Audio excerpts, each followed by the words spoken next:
প্রতিটা বাচ্চাকে একদম সেই কি বলবো, যবের থেকে ওর মা নিয়ে এসেছে তবের থেকে দেখছি তো আজকে 2 মাসও হয়নি এদের বয়স, আর 4 দিন পর 2 মাস হবে।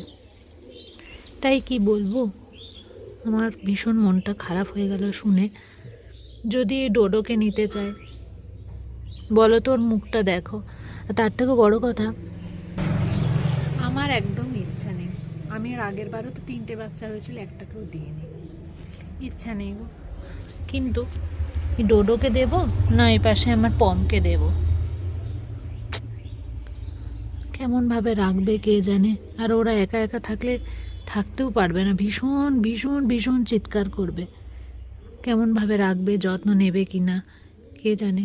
এখানে তো কত আরামে যত্নে আছে, আমার মন একদম ভালো লাগছে না। কোন বাচ্চাটাকে এবার নিয়ে নেবে কে জানে।